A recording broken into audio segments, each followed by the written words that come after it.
Peace, peace, peace, everybody. Welcome to the Tuesday edition of Burn It Down with Kim Brown. This is the place where we not only burn oppression, but oppressors too, right?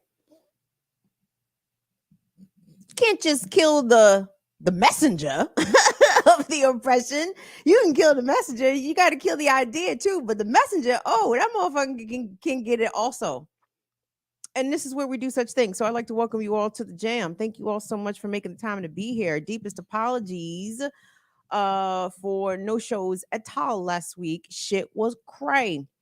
It was just one thing after another after another. So, it was not conducive to try to force a show or shows last week. So we are here today and we continue to move and press on. So I'd like to welcome everybody to the spot. Now, raggedy ass YouTube actually did decide to let me into my own chat today. So I like to give a big shout out to YouTube's raggedy ass. Big up to what is this says Latif is a member. Oh, for a bunch of months. No, as if for a bunch of months. How long you been here, Latif? A long time. But I see your membership box popping up in the chat, which means I'm in the chat, which never happens. Oh shit! Oh shit! Shh, shh, shh, shh. Be quiet! Be quiet! Don't talk! Be quiet! Be quiet! Sorry about that, y'all. I forgot the damn. Anyway, welcome everybody. We got some good stories to get into today. Come on in here. Come on in here. I'm sure you guys heard the announcement on the Remix Morning Show this morning that our name is now Black Liberation Media, no longer Black Power Media. Hey guys, if y'all like it, I love it. I don't have an issue with it. I'm all for forward progress and momentum. I'm also in favor of, untangling from other energies. So, Black Liberation Media, it is. So, please, if you have not already subscribed to the channel and the platform formerly known as Black Power Media, now known as Black Liberation Media, I encourage you all to do so. And I appreciate for the cross pollination that we have betwixt the platform. So, thank you all so very much. What else was I going to say? I don't know if YouTube is even telling people that we are on because we have not been on. And it is my fault that no clips, new clips got posted because it was I who was negligent as it were for giving Will time codes. So the fault lies with me. So YouTube is punishing us. I see this. So whatever, fuck them. We just going to keep it pushing and do what we do over here. Listen, guys, when you see the thing, come on in here, give the thing a thumbs up. I got some things I want to talk about at the end of the show. I have some continued thoughts on the Juneteenth federal holiday. I disagree. Is the long and the short of it. I disagree not with Juneteenth as a concept and for what Juneteenth has historically meant to African American communities. I do not disagree with Juneteenth. I disagree with Juneteenth as a federal holiday, and I think you guys know why. Because the whites will also have off for Juneteenth, and I think that is wrong. Okay, even amongst my favorite whites, I think it's wrong, and I have some thoughts that I'd like to share with you all. And if you've been here a long time, you've probably heard these thoughts before, but fuck, you gonna hear these shits again. Cause my objection still stands. My objection to Juneteenth as a federal holiday remains. And I will be here to make my case towards the end of the program. Also we're gonna be reminding y'all that we are out here trying to get the good sister Ricky Ryan a revolutionary ride. Y'all, Fire Fam and remixers have showed up for this motherfucking fundraiser, and I am impressed. I am impressed. That is the main thing I can say. I am deeply impressed with the way the folks have showed up for Ricky Ryan out here. So we're going to remind y'all to throw something down on that, because the first of the month check All Stars showed and fucking proved. Okay, now y'all 15th of the month check All Stars, it's y'all turn. It's y'all turn, and we gonna get to that a little bit later in the show.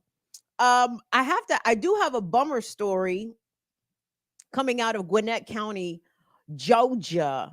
And it is a tried and true classic case of femicide of a Latina, a brown woman who was murdered by a former police officer, only 23 years old. Let me also back up. The victim, 16-year-old Susana Morales, was murdered by a ex Doraville, Georgia police officer by the name of Miles Bryant. Miles Bryant trial concluded last week. There is a verdict, and I'd like to talk about this case because this person, this now convicted murderer, at the tender age of 23 years old, not only will he be facing life in prison, but exhibited some behaviors as a younger man that I think we need to kind of bring attention to, right? Because when we see these examples of femicide, usually they didn't just come out of nowhere. A man did not just kill a woman, especially a woman who was a stranger to him. I can't even call her a woman. This teen, this child, this 16-year-old who was a stranger to him. He murdered her for no reason, except for the fact that she was female. We'll get into it. But come on in here, you guys, because I do have a story local to where I is from that I would like to begin with. Do me a favor. Shout out to everyone that's checking us out on YouTube. If you're watching us on the vertical shorts, please engage with the content, thumbs up, subscribe, like, share, do all the algorithmic things. In addition, if you're watching us on Twitch, what's up, Twitch? And again, Twitch, my bad, at BIDWKB on Twitch. I did not do a Kim's Twitch turn up last week. Like I said, shit will cry. Okay.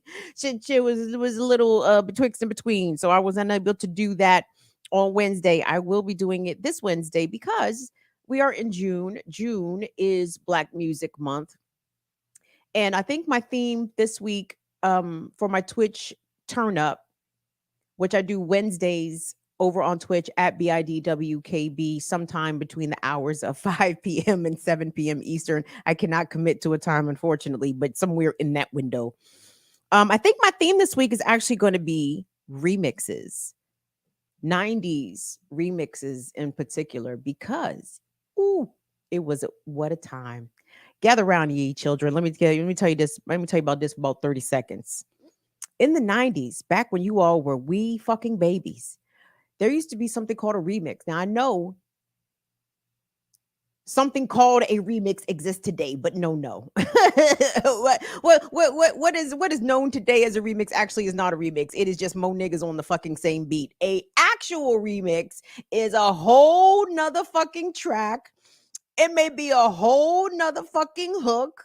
It's some whole new motherfucking verses. Oh, it was a literal piece of urban music art, the remix. I'm gonna play y'all some of my favorite fucking remixes.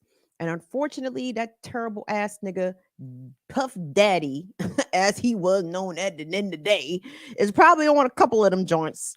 But we will push on. We will remain sucker free because guess what? One monkey don't stop the show. Fuck that nigga. We know it's fuck that nigga. But unfortunately, that nigga was on some amazing records and it's still fuck that nigga. Okay. But we will honor the art by of which, by the way, Diddy was not a producer of said art. He was there. Okay. He was doing fucking ad libs and having his shit ghost written for him. He wasn't on the boards. This nigga wasn't moving no faders. He wasn't pushing no fucking buttons. He wasn't on the keys. He wasn't on the drum machine. This nigga wasn't doing. So yeah, we can still celebrate the art that is linked to Diddy because he parasitically put his shit all over it. But real motherfuckers made that shit. The hitman made that shit. Shout out to the god Chucky Thompson, R.I.P. out here. Nah, we gonna get into some goddamn 90s remix. I don't give a fuck what Diddy talking about. Fuck that nigga. I'm sorry. I think I had to get that off my chest. I was feeling some kind of way. Oh, no, I see. Okay. Yes. Okay. All right. No worries. Who just ran us some bucks? Infinite content. Thank you so much. Infinite. Appreciate you. Infinite said, Ayo, Kim, did you see about the petition? The petitioning? No shit. The penitentiary, Lord. Come on, Infinite. You know, you cannot send me monosyllabic words, nigga. I cannot fucking read. I thought we've established this. What penitentiary scandal? This is happening in Wisconsin. No, I did not see this. It says, uh-oh. Oh, it says Leo Sessions. Oh, Leo season. Come on, sir. Leo season is coming, but we are not. It's a little early for to be. Calm down, Leo. When you said Leo, I'm thinking law enforcement officer. So when you said, I'm like, oh no, actual Leo. Yes, Leo season is coming. Infinite content. Calm down, because I know how y'all Leos get. And it's me. I'm Leo. Yes, I know. But we gonna let Geminis party it out, do their thing. We're gonna celebrate the Cancers, our crabby friends, and then we will enter the best season of them all, of course. Of course. Of course. Big dumb animal coming through already. Thank you so much. Thank you again, Infinite Content. And a Big Dumb Animal says that they will watch later. Oh, but love you, Kim. Thanks, Big Dumb Animal. Big Dumb Animal. Really a fan of the name. Because you know that's how I think of certain people. Shh, they shall remain nameless. But that's not true. I do not think of the Mandem as Big Dumb Animal. Some of y'all are not so big, but it doesn't matter. I'm just kidding. But no, let me get started here. Guys, do me a favor.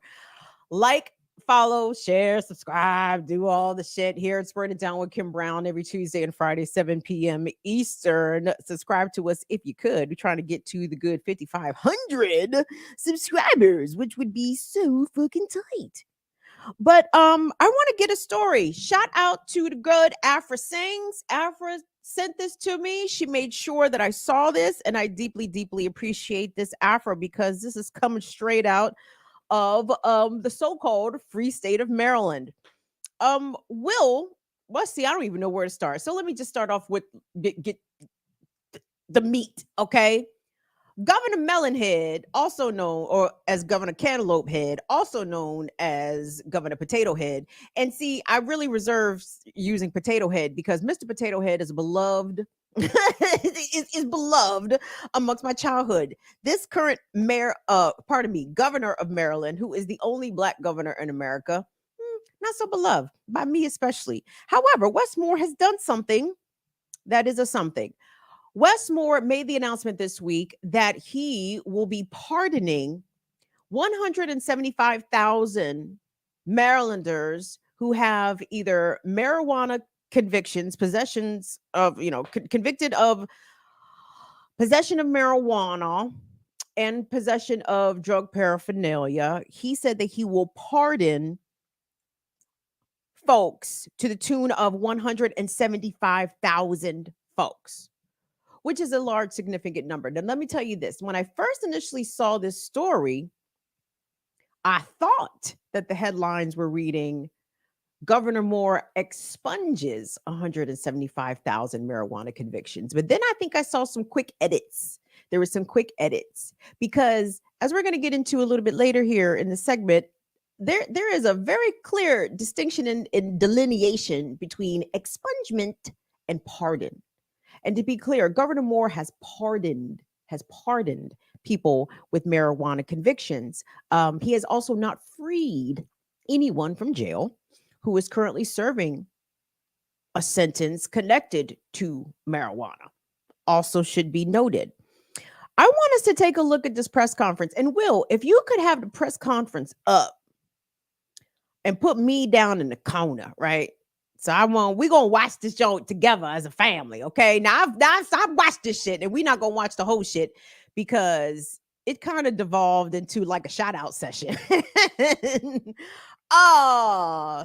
But Wesley, I want y'all to see Wesley here because Wesley is giving y'all Obama 2.0. Wesley is giving y'all he gonna be VP on somebody ticket in 2028. Shit, if the bench continues to be thin, if a scandal pops up with Gavin Newsom, fuck around and find out, it might be Wes Moore on the top of that 2028 presidential Democratic ticket. But fuck this nigga. I cannot stand this motherfucker. I cannot stand him so bad. And as I watched this, I was actually kind of surprised that Wes even said a couple things like, this nigga's okay, nigga. I see the long game. I see what you're doing here, Wes. But this ain't really it. Okay, because this pardon is some weak sauce, and I'm gonna get into it, but we're gonna watch it. So go ahead, Will. Just run this joint and make sure I can talk over this shit. And let me tell you something. When Governor Moore steps in the room, it is standing ovation. Everybody is on their goddamn feet. like Obama's walking up in this bitch. That's what I'm saying. I do not like what is on the horizon as it pertains to Wes Moore. He is op, and not like op, like the kids say, op, like Gen X say, operative, nigga. not opposition. No, this nigga's an op. He's an operative, as in a plant. But whatever. Let me go ahead, Will. Run that. Wish I could bring. That's the power to pardon. Oh, no. Run that back. No, we got to get his entrance. This nigga walked in the room like The Rock. If you're a business owner, this nigga walked in the room like he was the Wayne The Rock Johnson. I was like, nigga, sit down. There we go.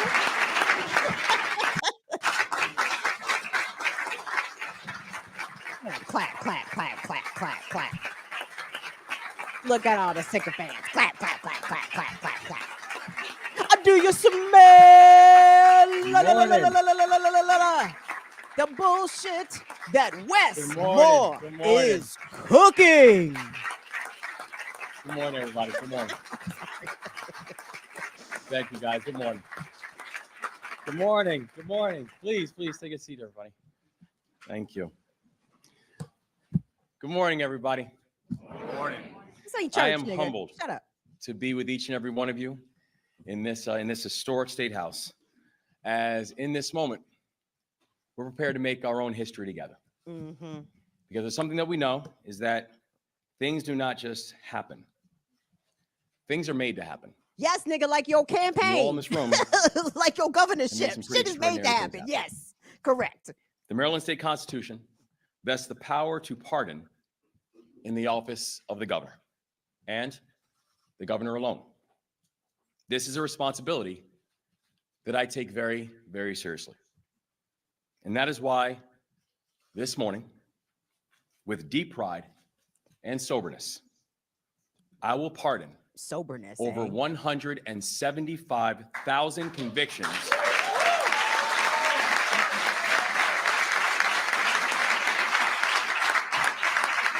What about them crack cocaine convictions? Do them next.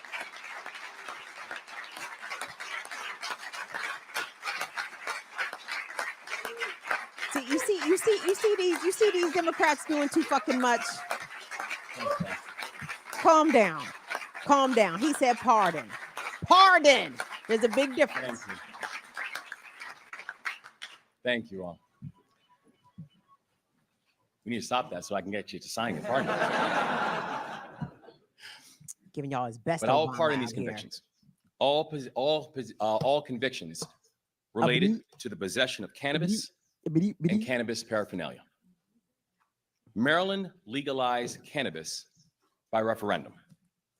This administration has stood up what many believe to be one of the most equitable and efficient adult cannabis market rollouts of any state in the entire country.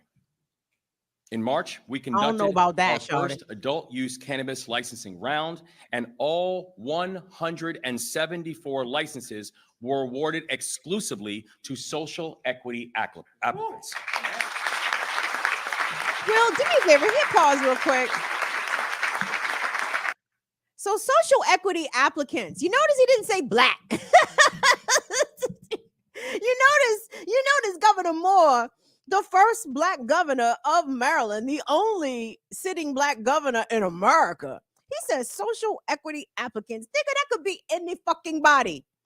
And it don't necessarily have to be black people. And trust me, the ownership numbers as it breaks down via race in the state of Maryland when it comes to dispensaries, even when it comes to grow operations, is infinitesimal, okay? Especially compared to the black population in the state of Maryland, which is nearly 30% roundabouts there. And disproportionate, especially when you compare to the amount of people who have endured and suffered marijuana convictions in the state of Maryland, which have overwhelmingly been black and brown. So let's note the bullshit if we could for a moment. Do you smell what I tell y'all? what the bullshit that Wes Moore is cooking? Because guess what?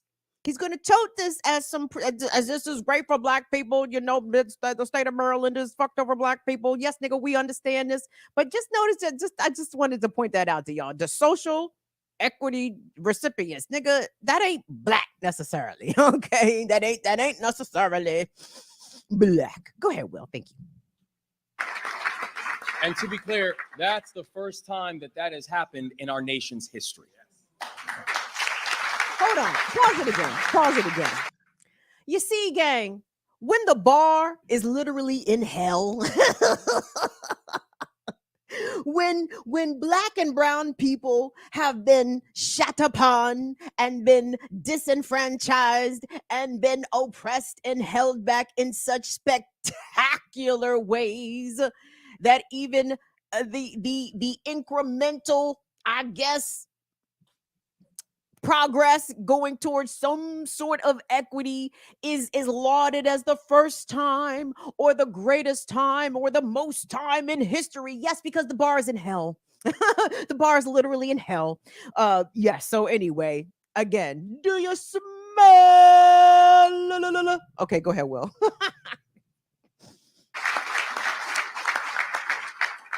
And yet, we know that legalization does not turn back the clock on decades of harm that was caused by this war on drugs.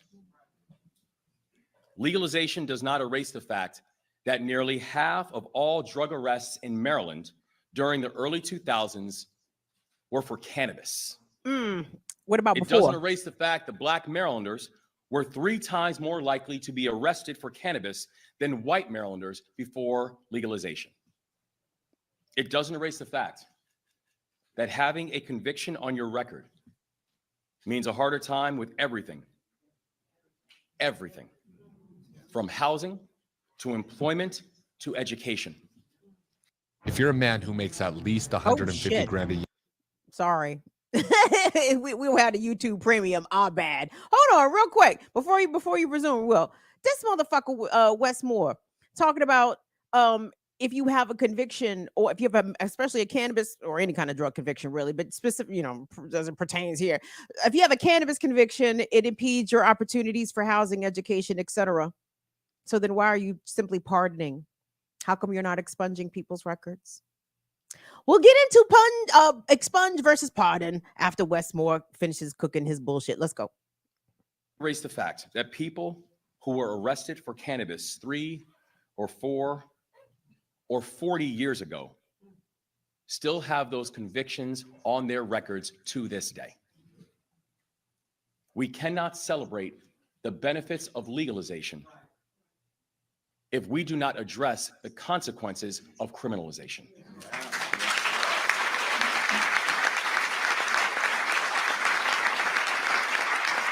That's a cute line. He's going to run that in one of his campaign speeches for president. So I want to be clear. Watch what I tell you. When it comes to cannabis, rolling out one of the best and most equitable legal markets in the country is incredibly important. But that rollout must go hand in hand with pardoning past conduct, and Maryland is going to lead by example.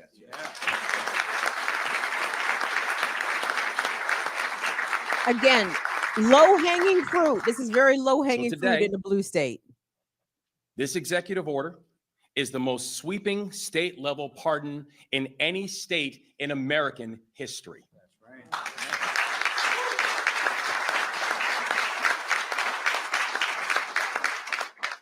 And the action that we take together this morning is going to directly impact tens of thousands of Marylanders. So first, I will grant pardons to Marylanders who have been convicted for misdemeanor possession of cannabis.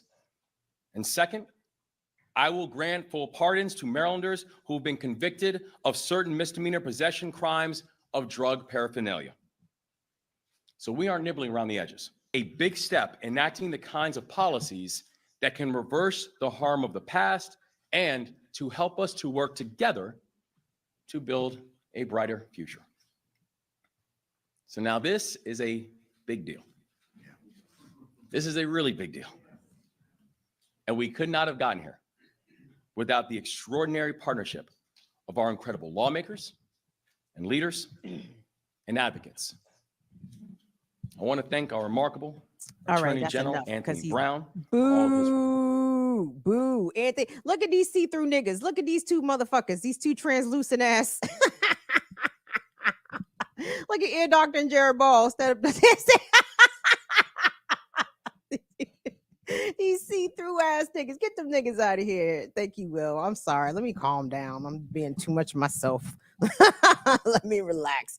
All right, so there go Governor Cantaloupe Head, Wes Moore, giving you his best Barack. He's giving you his best Barack. Do y'all niggas feel? He's giving you all of that. All right, now here's my issue with this. It sounds good, looks good. Actually, we'll throw up the ACLU statement if you could. ACLU of Maryland said, we applaud Governor Moore in these steps, howsomever. This does not, I'm paraphrasing here. You can go read the ACLU statement directly on ACLU Maryland, but .org.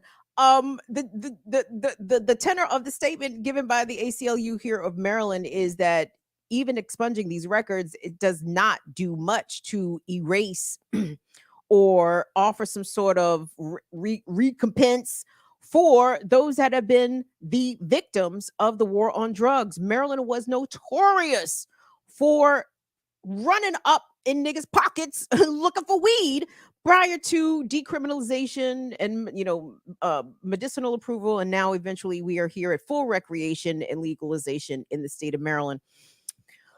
But back when Maryland was not recreational or, still was very much criminalizing marijuana possession, it was amongst the best in the country at doing so. And it was outstanding. The state of Maryland, that is, was outstanding for locking up Black people specifically for marijuana convictions. I thought it really hurt the state's heart. The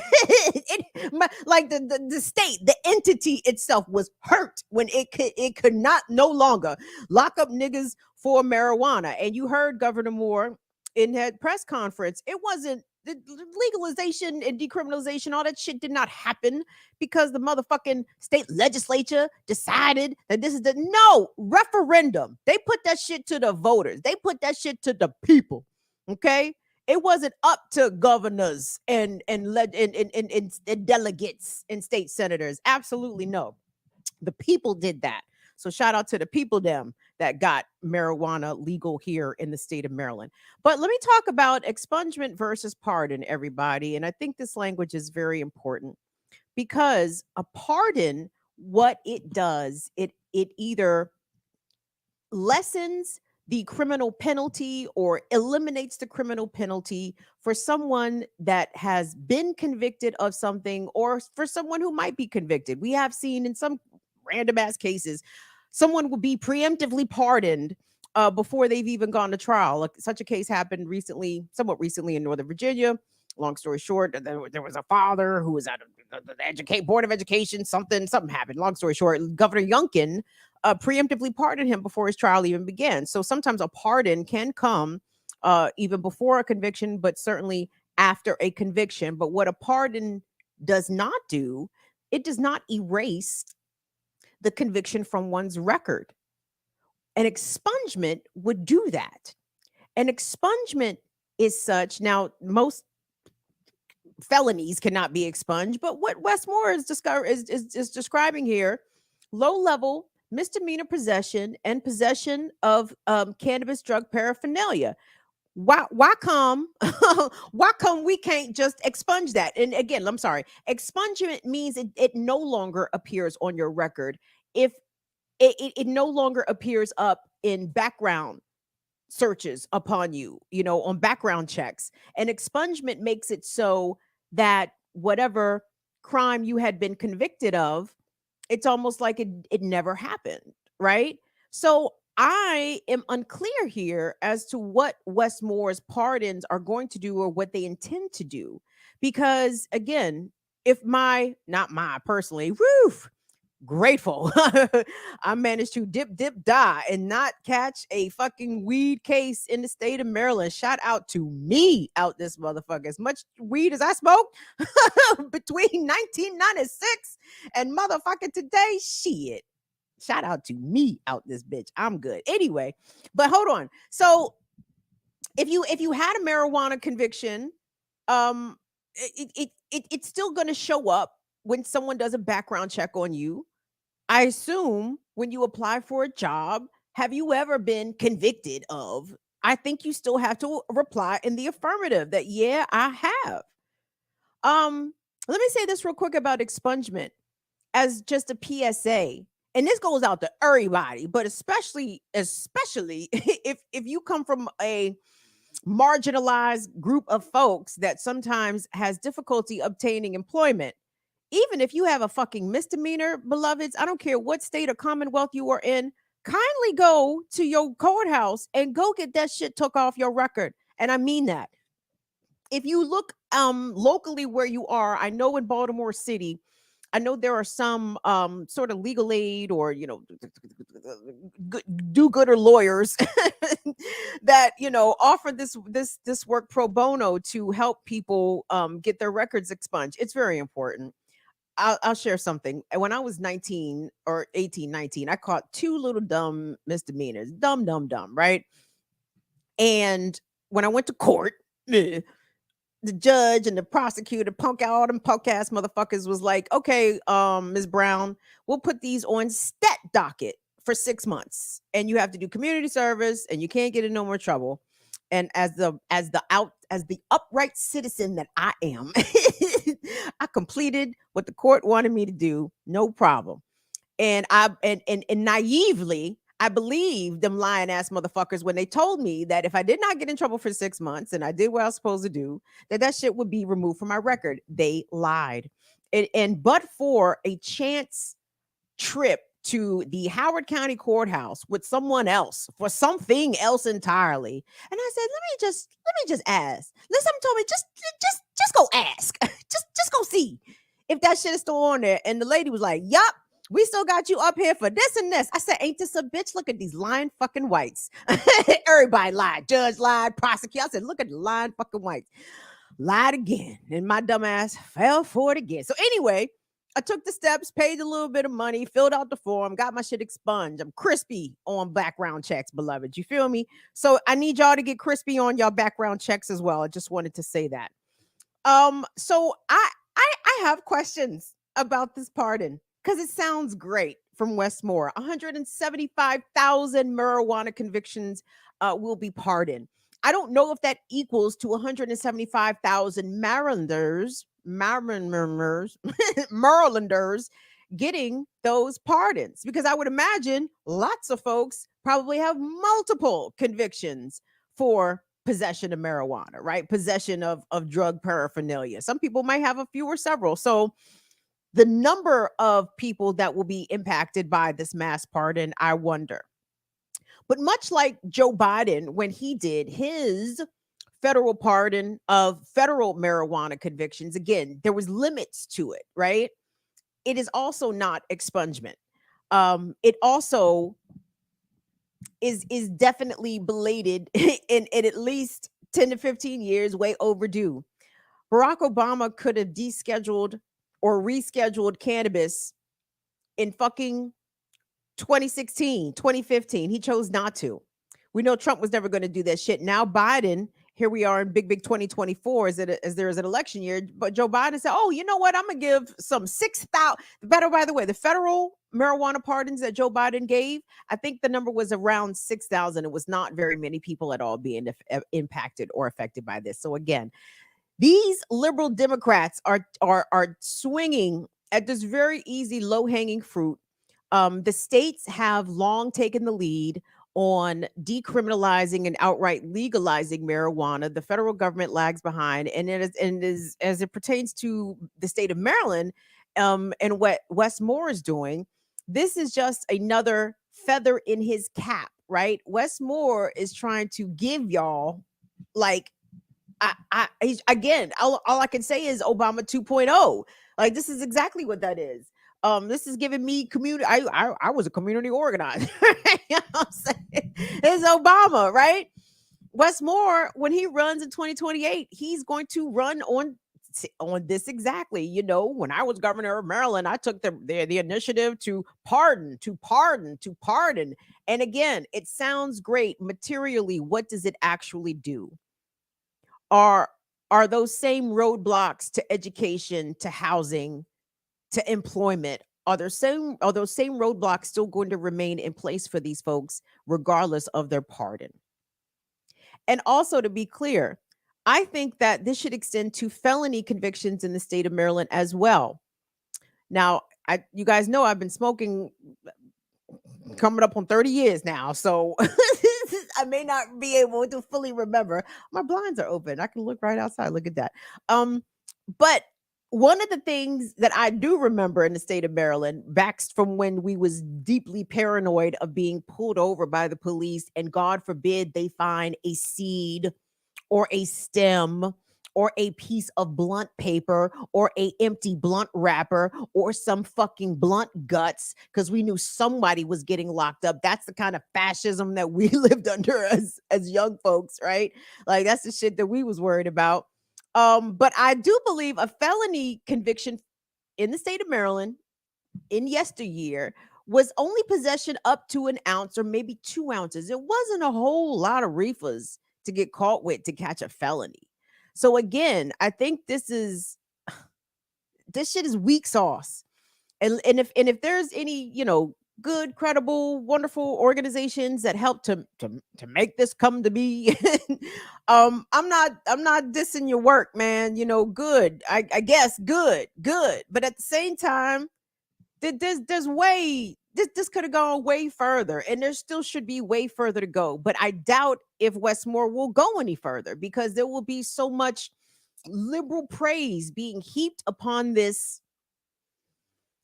somewhat empty gesture of a pardon, as opposed to expungement, something that can tangibly help folks. Just chalk it up as to like another feather in Wes Moore's Obama 2.0 resume, and I am not impressed. Let me take a break. Thank you all so much for being here. Let me look at my doc. Was there something else I had to say about that? I don't think so. I think I just wanted to share. I mean, I don't know.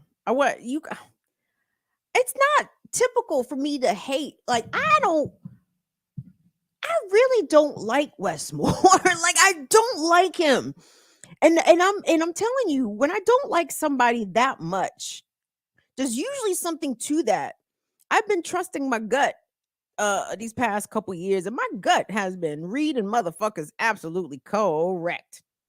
my gut has been reading this shit absolutely fucking correct. There's something about Wes Moore that I do not don't like. I don't trust. Maybe it's the no facial hair, nigga. You 45. Where's your fucking beard? Where's your salt and pepper to prove? And again, this motherfucker's not even from here. So anyway, Wilbert, do me a favor. Can we grab the Ricky Ryan fundraiser and throw that joint up there? Because first of all, I'd like to thank you. I want to thank y'all like Frankie Beverly and Mays, okay? I want to thank you. Oh, y'all, $2,400 in about 2 weeks is some boss shit. And I want to thank you, Fire Fam, and I want to thank you, Remixers, because at $2,400, we are just short of being halfway to our goal. Now, I know I set a very ambitious goal of 5K. And if you go to the fundraiser, which is in GoFundMe, if the brother Will or the good brother Latif would not mind dropping that GoFundMe in the chat so the folks them can click on it and read the shit and whatever. But Here is the plan. This is where we came up with 5K. So like 2,500 to 3,500 for the whip, right? Because what we are trying to do is get Ricky a revolutionary ride. But the key word there is ride, kids. We are not trying to get Ricky a revolutionary bucket. No. We can do better. She does not get a revolutionary bucket. She is getting something that is going to be first and foremostly reliable and safe. Why are we getting Ricky a revolutionary ride? Because she is in these streets out here organizing, mobilizing, doing teachings, doing political education. She's in DC, she's in Baltimore, and she is doing all of this with no car. Okay. And as a fellow formerly outside the beltway ass nigga, let me explain how being an outside the beltway ass nigga makes it very difficult to get to places such as DC and Baltimore without tremendous expense. So this is why we are getting Ricky a revolutionary ride, because she needs wheels to do this work without the burden of having to come up and figure out transportation and arrange it and pay for it, for fuck's sake. Like, no, she needs to be able to hop in the whip and push and go, right? And gang, we can do this for her. Like, we can do this for her because number one, we believe in the work that she does. You should definitely follow BAP Baltimore on all the places, Instagram, etc. Follow the Black Alliance for Peace if you want to be more apprised of the kind of work that Ricky Ryan does. So like I said, so the 5,000. So I wanted to do like 2,500 to 3,500 to get her a reliable car, or pardon me, vehicle that she can also herself put a fuck ton of miles on, okay? Because she's gonna put a lot of miles on this car, okay? She's gonna put a lot of miles on this car. So we want to get her something, preferably with some lower miles. So the vehicle itself will have space. The engine will have some space for Ricky to also put miles on this shit, right? So and we want to put a little bit of bread in her pocket for some insurance. Cause I mean, we as a community, we want Ricky to have the wheels and the whip. But the problem is not the problem, but the reality is that as soon as she gets that whip, is a bill. It's an instant bill.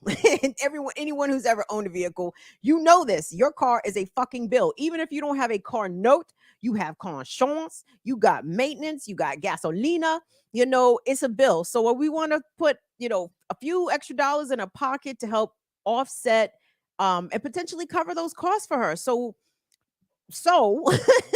trust me, she's gonna have plenty of time to be paying for this car and the maintenance and all that shit on the car. So we want to just give her a good jump start. You guys understand what I'm saying? Like, this is it's Gemini season, about to be Cancer season, but we're doing this so some Leo season in the spirit of Leo season. We're not just gonna give her a whip. No, we're gonna give her to make sure that she is on the right jump off path. So please, shout out to everyone who very generously contributed on that first of the month check run. Y'all are the MVPs. I swear to God, over 40 people ran us donations after the first of the month. You guys already know how sensitive I am to the delicacy of the first of the month time, right?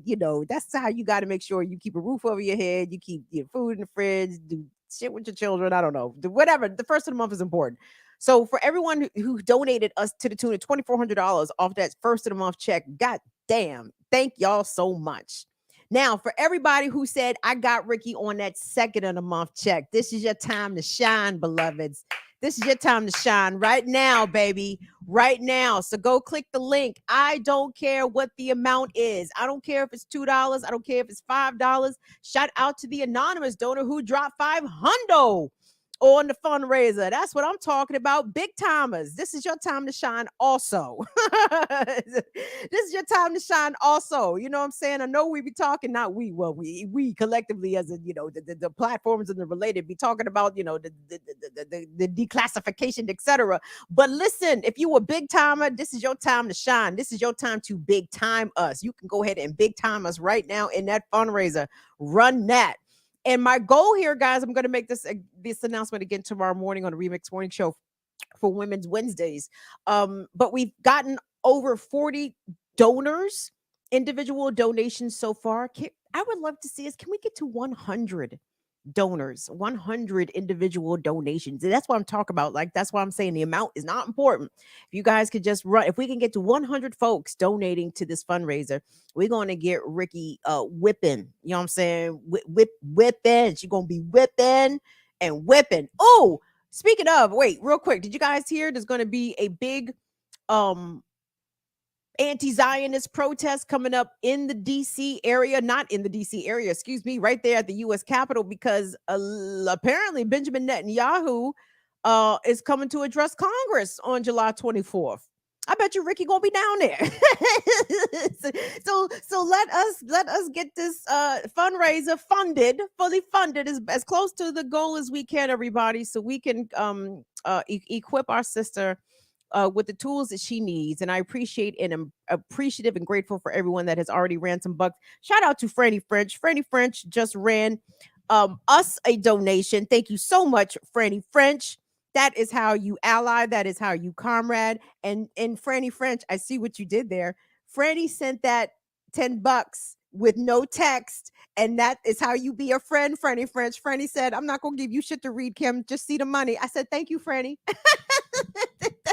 That's how you do that, Franny.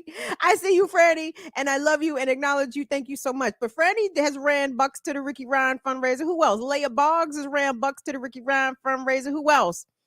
My mama ran some bucks to the Ricky Ryan fundraiser. So yeah, if you haven't ran your bucks, now's the time to run your bucks. Please and thank you so much. Click the link in the chat. We appreciate everyone that has already made contributions. Beautiful. Okay, hold on. Let me say what's up to y'all before my phone dies. Let me get up in here and say what's up to the folks. Them who we got up in here. Hey, who is that? Slum Khatib. Slum Kitten? Khatib? Oh, some Khatib. Thank you. Thank you so much. Shout out to Latif. Big up to Courtney. Big up to Tyler. Thank you so much to our mods coming into the jam. Shout out to the good sis of Front and Francais. Big up to Abby. Big up to Mama Lorraine. Thank you so much to Inner Heart. We did have a great disability around the fire support chat. Shout out to Courtney. Shout out Courtney. Oh, there go the phone. It's over. Okay, fuck it. It's done. So my phone died because I'm a goofball. So I might have to rely on the old noggin for this next story, which may not be all that great for such a story, but let me go ahead and give it a try. So guys, do me a favor. Like, share, subscribe. It's Burn It Down with Kim Brown at BIDWKB around the internet, Instagram, Twitch. What's up? Twitter at Burn It Down KB on Twitter. We appreciate you guys watching. Shout out to us folks watching on Facebook as well. So as you guys know, one of the topics I discuss quite frequently here has to do with the issue of gender-based violence, right? And femicide. That's not usually a term that I use. And I'm wondering if the reason that I don't use the term femicide is because, again, as someone that was trained as a journalist, you know, that's not really a term that you hear in the media, though it probably should be more, right? Femicide is when women and girls are killed simply for being female. And such was the case that happened in Gwinnett County, Georgia. Okay. In July of 2022, July 26 to be specific, 16-year-old Susana Morales went missing. Susana was leaving a friend's apartment complex and going home, and her family never heard from her again. There was no activity on her cell phone. She didn't post on social media. She had basically disappeared. About 6 months later, in February of 2023, tragically, Susana's remains were discovered in Gwinnett County, I believe also. Interestingly enough, when the police were searching the area where they found Susana's remains, they found a gun. Now, Susana had not been shot, but what was interesting about this gun is that the gun was actually the service weapon of a Doraville, Georgia police officer who was at the time 21 years old. His name was Miles Bryant. About a week after Susanna's remains were discovered, Officer Bryant was arrested and charged in connection with her killing. And this week, what's this? A former Officer Bryant has been convicted of the murder of Susana Morales. If you could throw up the AJC article for me, Will.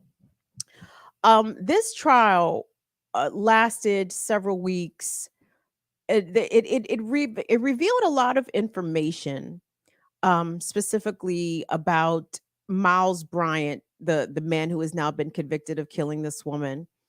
And I'm looking at this young man. I want you guys to look at this kid. Okay. 23 years old. That's why I call him a kid. I know a lot of people, oh, he's a grown ass man. I guess. Okay. But he's a kid. And I need to know how the fuck a kid, a 23-year-old young man, murders a teen girl who was a stranger to him. And trust me, no, it would not have been better at all if they had been acquaintances or if they had been in a relationship. No, no, no, no, no. That's what makes it scarier to me, is that he did not know her and she did not know him. Throughout the course of the investigation, police were not able to determine. They were clearly able to determine that there was no prior relationship between the accused and the victim. And what they speculate happened is that Miles Bryant saw Susanna at the apartment complex pool, and they believe that he kidnapped her. They believe that he either assaulted her sexually or attempted to assault her, and that he eventually murdered her. But he killed her, they suspect, all in the same night. They believe that she died the same night that she went missing.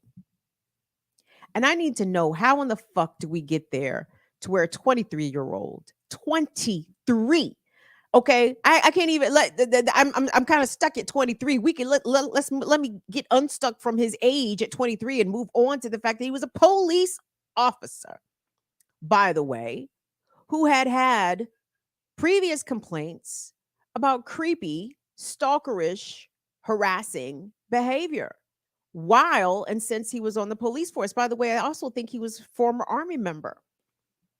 Military and police, former military and police. Wow, what a hell of a combination. Here he is, a convicted murderer of a teen girl by the age of 23. What in the entire fuck was going on in this young man's mind?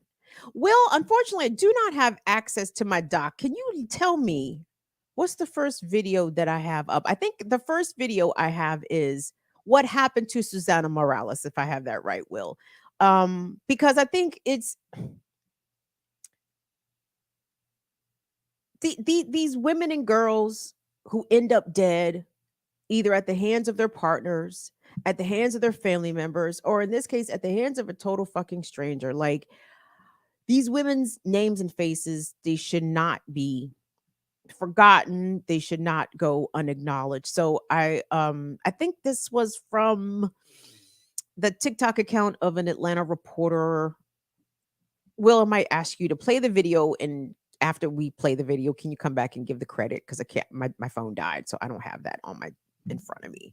But this short video kind of gives us an idea of what happened to Susana Morales. And I think I pretty much summed it up, but here we go. Let's check it out.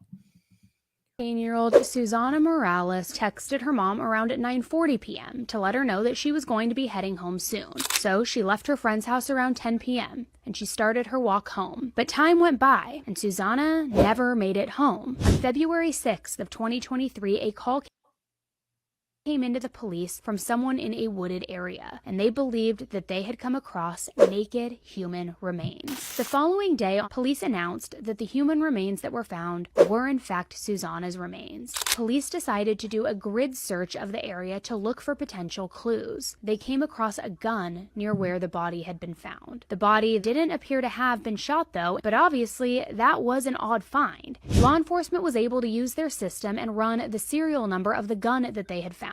And that serial number traced back to 22-year-old Miles Bryant, a former Army member who was a police officer for the city of Doraville.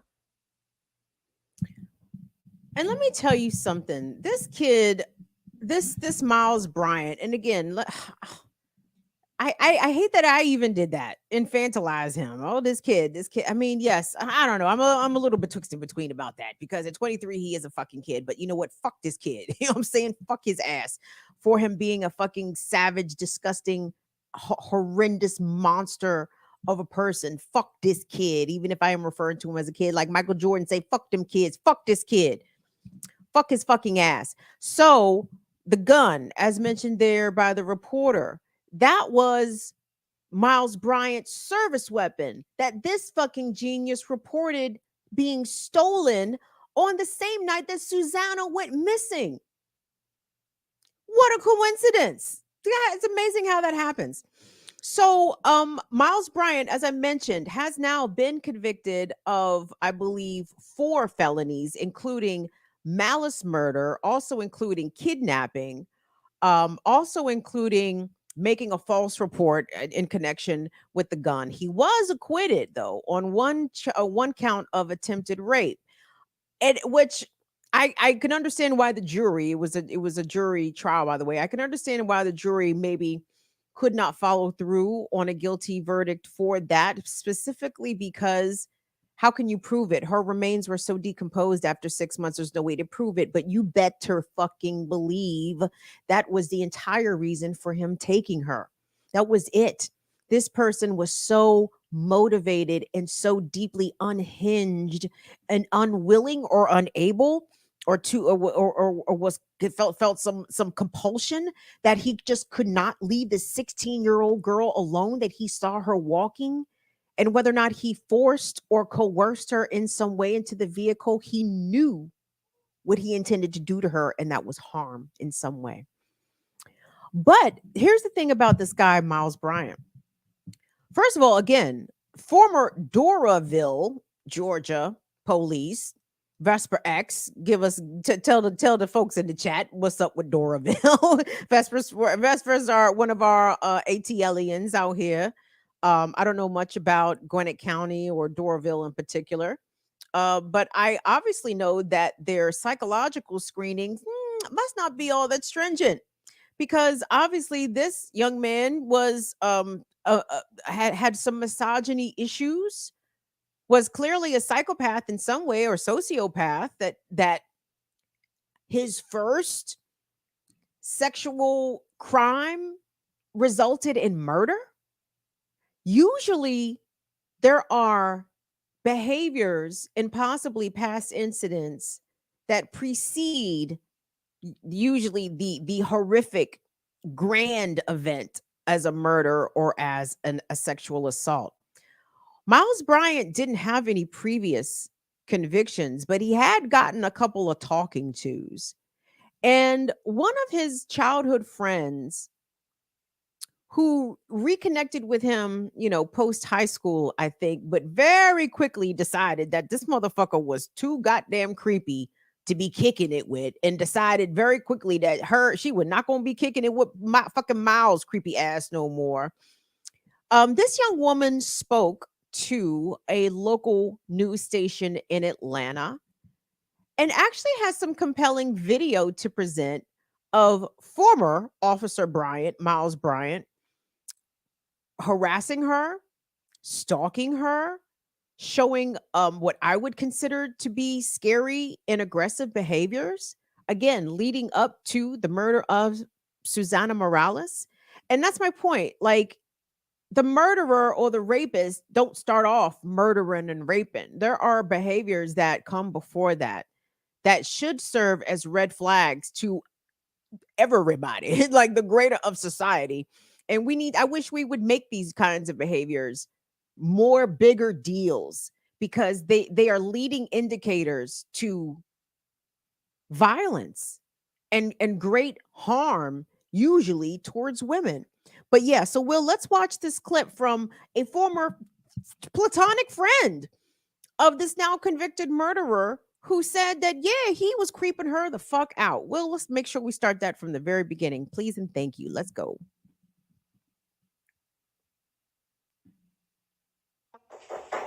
I get a phone call. He's asking me, was I home? I said I was at work. What did he want? He said nothing. I just was checking on you. In March, Alicia Bates claims shortly after she hung out with her old friend and former Doraville police officer, Miles Bryant, he showed up to her Snellville apartment unannounced and uninvited. I come home at like 12 because I was a manager at Taco Bell, and my door's kicked in. Bates said she thought it was someone else who previously was stalking her until she says her neighbor witnessed Bryant trying to break in. I never put two and two together until my neighbor ended up telling me that it was like a black guy coming and putting his ear to my door, listening to see if I was home and stuff like that. And then she was alarmed when she heard the knocking and she saw him trying to break in. Bates said Bryant showed up to her door again in October and 2 more times in December.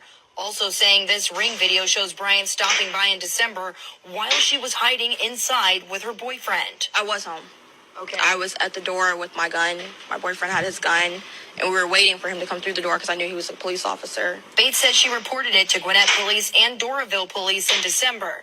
Doraville Police confirmed Bates reported it, saying an administrative investigation was conducted. They addressed it with Bryant, and the behavior stopped. Doraville Police. Oh, so I think the way that concluded, basically nothing happened to him as a result of that behavior. As a result of him obviously harassing and stalking his childhood friend or friend that he knew from when they were youths, nothing happened. He got a talking to, and then the behavior stopped. And he was allowed to remain on the force. He actually had one other, I believe, complaint, or not complaint per se, but he was disciplined by the Doraville Police Department because he was tasked with taking the report of a missing child. And according to, I believe, I'm not sure if this is Georgia state law or federal law, but the law says when dealing with a missing minor, police have to get these missing children's reports filed within 2 hours. Officer Bryant didn't file his report for 2 days, and he got a little ding on his record for that. I think they called it maladministration conduct or something. Again, a tap on the wrist. And I just have to wonder, again, what's the entrance exam here for these cops? What's that psyche vow looking like? Like, who are they screening out, for fuck's sakes? like who are they not letting be cops? Because clearly, like the non-violent people, like you have to absolutely be willing to display a baseline of violence. I would even imagine if you have predilections towards violence against women, that's not a disqualifier for being a cop. What you mean? Y'all, where to start? You guys know that ultimately my whole purpose for even talking about these types of issues, I ultimately, what is my ultimate goal? Kim, what is people have asked me that. What is your ultimate goal? My ultimate goal is to save lives. I do not want women and girls to continue to get murdered and harmed simply because they are female. And that's what happened to Susana Morales. Like, she didn't do anything to this motherfucker. She didn't break his heart. She didn't turn him down for a fucking day. Like, we don't know what happened, but we do know is that she didn't know him and he didn't know her. And that was not reason enough for him not to kill her, right? Like, a woman doesn't even have to do anything. And I know men can say the same thing about each other, right? Yes, lots of times men get murdered randomly by other men for no fucking reason, except, it was a man behind the trigger. So there we go. But the behavior of the stalking, of the harassment, of the attempting to kick in the door, like that needs to be something that disqualifies people from jobs, okay? Especially if we're talking public safety, right? Okay, maybe that don't disqualify you from being an accountant, right? Maybe a little stalking may not disqualify you from, working in public relations, but it should absolutely disqualify. I'm joking, by the way. It should be disqualifying in a variety of things. And that's why I think we need to have a greater emphasis put on these kinds of behaviors, because these are the predetermining factors. This is what leads up to greater increased instances of violence. If you look at serial killers in particular who targeted women, as most of them do overwhelmingly, what were they doing before they started killing and SAing women? They were peeping toms, they were burglars, right? Like they were doing these behaviors that gave them the confidence to accelerate their violence and to eventually be horrific and terrible people, right? Even more so. And we don't look at harassment and stalking in that way, right? I still think as a society, it's starting to turn, whereas it's not being viewed as cute anymore. Like, oh, girl, he called you 30 times. He must really love you. Like, I think we're changing. I think people are starting to realize that, that's problematic and very troublesome and potentially dangerous kind of behavior. That could lead to something else. So, but I think we need to put more emphasis on it, right? Like we need to raise our eyebrows way higher when a dude or a friend or even a woman, for all that, I don't give a fuck. But we know who is more likely to kill whom out here. So this is why I focus specifically on this male-female dynamic, because of the propensity for women to be the victims of male violence, right? Especially when it comes to either intimate partner violence or gender-based violence, as is the case of what happened with Susanna.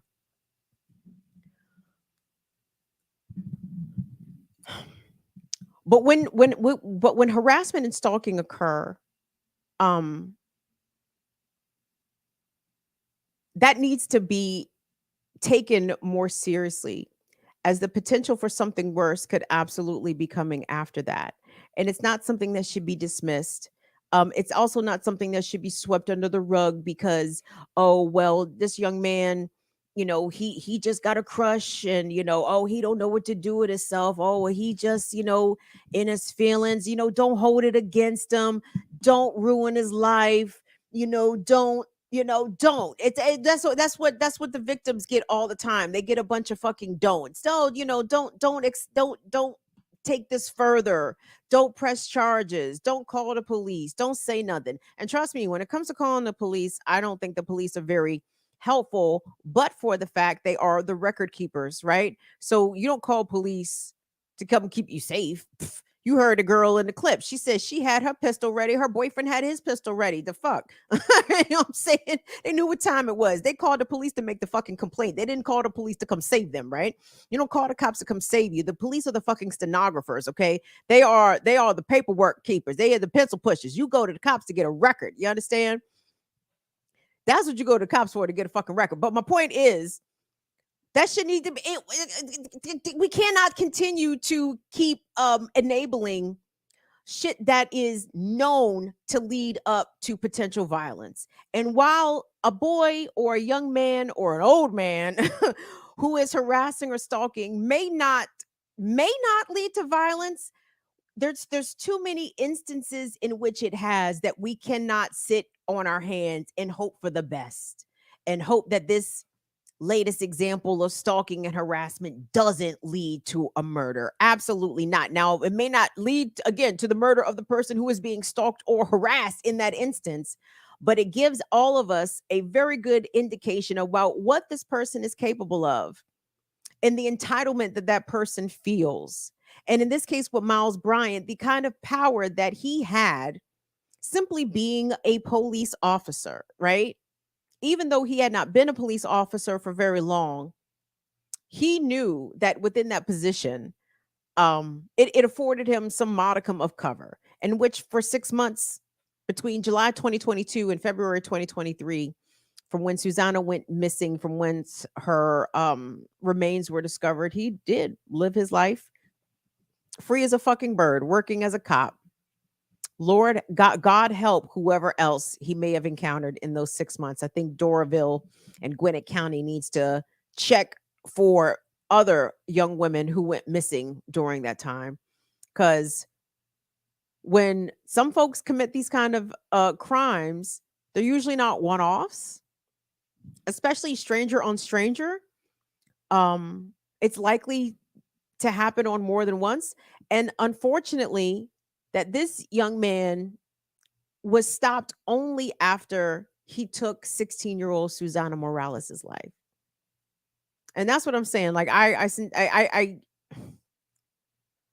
am galled at the acceleration that he went from harassing and stalking his childhood friend to, I'ma say, rape and murder. I know he wasn't convicted of rape, but that's why he even snatched that girl in the first place, was to have his way with her. And unfortunately, I have to assume that he did, because he killed her, right? So I want to send continued love and solidarity, and I hope some sort of closure to Susanna's family. Her mother and her sister read victim impact statements at Miles Bryant's sentencing. He's already been sentenced. He's been sentenced to life without parole, plus another 12 months for the filing of a false criminal report. So he's never coming out. And if you know anybody locked up in Gwinnett County, make sure they treat him well. Or let me say this, make sure they treat him accordingly. Okay. He killed a teenage girl. Let's make sure he gets the accommodations that he is well earned and well deserved. So I'm almost going to make this a night. I have one more thing to say. Of course, I grabbed my phone and the phone is fucking dead. So there's that. Guys, do me a favor, like the video, like, get them likes up. I know we took a week off. Don't be mad. Don't hold it against us. Try to help us get to 100 likes for the night, please, and thank you. Appreciate that so much. Shout out to everybody that is watching right now. It sounds like my refrigerator door is open. It is going ding ding, ding ding. It has been going ding ding. So I wanted to just leave y'all with this. Don't forget, like I said, donate to Ricky Ryan's fundraiser if you could, please, and thank you. Help Ricky get a revolutionary ride, and that is a revolutionary ride, not a revolutionary bucket, beloveds. A ride. Click the link, give what you can. But tomorrow is Juneteenth. June the 19th, designated a federal holiday by Joe Biden's punk ass. And I have thoughts about Juneteenth, okay, guys? I am in deep support, celebration, reverence of Juneteenth. My grandmother's birthday is actually June 19th. She was born in 1916. Shout out to Emma Jean Brooks Brown. She's not with us any longer. She would be 108, I think, tomorrow. So happy birthday to my granny. But I'm well apprised of Juneteenth, because by June 19th or Juneteenth, I was already in Little Rock as a kid. Between the ages of about 4 and 14, I was in Little Rock every summer by this time, and they was absolutely always doing Juneteenth. So I was always up on Juneteenth since I was a small child. But I take issue with the fact that Juneteenth is now a federal holiday, because it smacks of a number of things. It smacks of white validation of something that has been historically a Black American, African American tradition that did not include white folks, did not involve white folks, that did not particularly care whether or not white folks knew what the fuck Juneteenth was or not, right? Nobody gave a fuck. Black folks was celebrating Juneteenth regardless, right? And let's be clear here. I also take a little bit of issue with Juneteenth being designated on a day because it's called Juneteenth for a reason. Okay. The historical behind Juneteenth is when the enslaved people in Galveston, Texas, finally received the news of emancipation 2 years after President Lincoln had granted emancipation to the enslaved folks. That is where Juneteenth comes from, because as that news was coming all the way down Texas, it was coming down like the week of the teens, right? Of the June teens. So that's why it's the Juneteenth has been Juneteenth for a reason, not June 18th, not June 19th, not June 16th. It's Juneteenth for a reason because it wasn't a particular day. It was a period. It was the teens. I can't say it no clearer. It was the teens. So to actually reduce Juneteenth to a single day, I think diminishes it in a way. Okay. And the other thing that most diminishes Juneteenth to me as a federal holiday, not as what Black folks made it and have made it for generations now, right? But this liberal acknowledgement of Juneteenth, and let's make it a federal holiday because niggas will love that, won't they, Joe Biden? Right? No, this is my problem with Juneteenth, and y'all really know what my problem with Juneteenth is that because it's a federal holiday, the whites get Juneteenth off, and that is where me and Juneteenth part ways. Okay, this is where me and Juneteenth as a federal holiday absolutely part ways because the whites get Juneteenth off, and I think it's wrong. I think it's wrong. Juneteenth is a celebration of Black people being free from whites' exploitation of their labor. Okay, every day preceding Juneteenth in 1867, the whites was chilling. Okay, whites was whiting. They was either owning enslaved Africans or enjoying their position, even if they was poor whites, as not being enslaved Africans, right? Chilling otherwise, not being slave, not being worked as slaves, not being treated as slaves. Every day before Juneteenth, whites was chilling. So I don't think that the whites should get to chill on fucking Juneteenth. I think that's wrong. I think there's a lot fucking the matter with that. And when we look at how work is divided in this country via race, who are the people most likely to enjoy salaried positions in which they receive federal holidays off? Oh, that's right, the whites. Now, I know there are a lot, maybe not a lot, there are a significant number of Negroes with good government jobs who also themselves get off federal holidays. But the thing is, those Black folks do not represent the majority of working class Black folks, right? Those are actually the sort of slim minority. You got a good government job with some benefits, that you are not representative of all working class Black people, right? Most Black people are hourly wage earners who more often than not are the workers that have to work on what? Holidays. Juneteenth and fucking included. So my blood boils when I think about the Black retail worker who has to work in the mall on the federal holiday on Juneteenth, or I think of the Black hospitality worker, someone working in a hotel, front desk, room service, the cook, whoever, the cleaners. I'm thinking about the food service people working in restaurants, the servers, the hostesses, the wait staff, the people in the kitchen, Black and brown, the lot of them, right? And they are going to be serving the whites who, with their good jobs, got the day off for what? June fucking 10th. I made myself so mad earlier by thinking about a random Becky, no particular Becky, a Karen, today sitting in their office, composing their out of the office reply.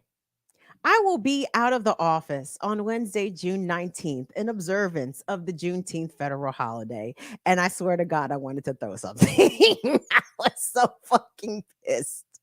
And this is my directive to whites, even our favorite whites, even the whites that we love, our friends and comrades of this platform and others. We love y'all. Take y'all motherfucking asses to work tomorrow, please. Okay? It's not right. It's wrong. It is wrong. It's wrong. It's so wrong for whites to get the day off on Juneteenth. It really is. So here's the deal, whites. We got to make a compromise because this is not fucking it. Okay. Hold on. Let me get to the whites compromise. This is what we got to do, whites. Even our favorite whites, our fucking whites. We love y'all. You have to do something nice for black people tomorrow. Okay. Silberg, I know you live with black people. It counts if you get your family Juneteenth gifts. Okay. That counts, Silberg. Now, the rest of y'all, I hope our white friends, I say this in dead seriousness, I hope y'all actually do have black friends in real life. Okay. Like, I hope there are black people that you see regularly and you socialize and you know them by name. Hell, even more importantly, I hope you've been to their house. It's cool if your black friends have been to your house. Cool. But that's how I know that whites is really about it when they come over to black folks' house, right? That's a different kind of friendship, right? Like, anyway, so whether or not you have real life black friends or if you don't, whites, it is your duty tomorrow. You must, on Juneteenth, do something nice for black people, a black person. It doesn't have to be a black person. It could totally be a stranger.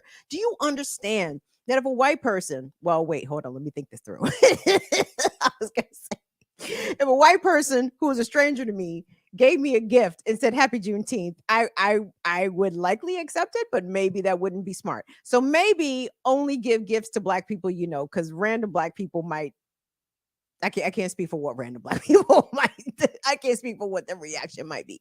But that's your task, whites. I hope to take your challenge. Your mission has been assigned on Juneteenth. Especially if you have paid time off.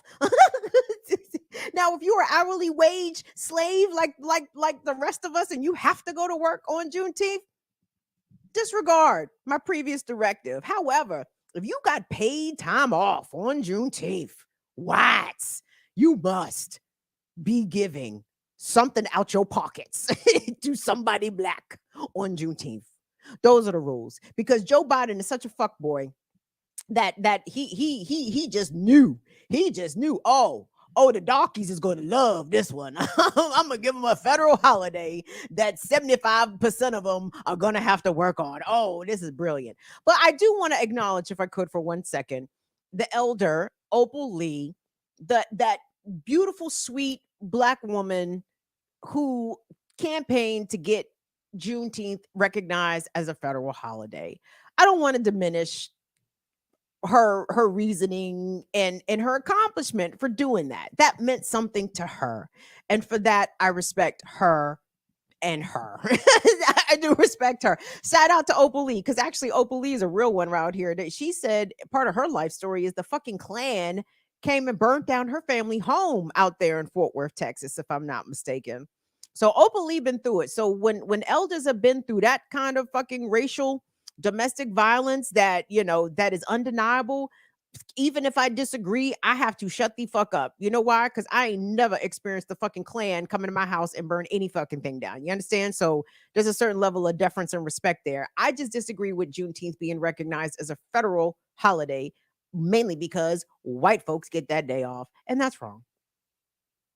And that's it. And that's all I have to say about the matter. White folks, if you got paid time off tomorrow, you know what you need to do. So anyway, kids, on that note, I'm going to call it a night. Join us tomorrow morning for Women's Wednesdays on the Remix Morning Show on Black Liberation Media. Oh, that's going to take some getting used to. The artist formerly known as Black Power Media, Black Liberation Media. Join us tomorrow morning for Women's Wednesdays as the Remix Morning Show, 8 a.m. to 10 a.m. Eastern. Shout out to Sister Erica. Erica Brown, getting down around town, holding it down on my ground. See you around. Thank you so much to Will and Molly. And thank you so much to everyone that tuned in tonight. And we will see y'all for certain back here Friday. Pretty sure I'm going to see y'all tomorrow for Kim's Twitch turn up. Like I said, it's Black Music Month. I want to highlight actual remixes, actual rap and R&B remixes, actual remix, not whatever the fuck the children call the shit now. What they make it's a whole new song they make. It's called a remix for a reason because they remix anyway. So anyway, join me tomorrow. Set your Twitch notifications for that at BIDWKB. Shout out to everyone watching us on Twitter and Facebook. See y'all back here Friday. See y'all later. Bye-bye. Bye-bye. Bye-bye.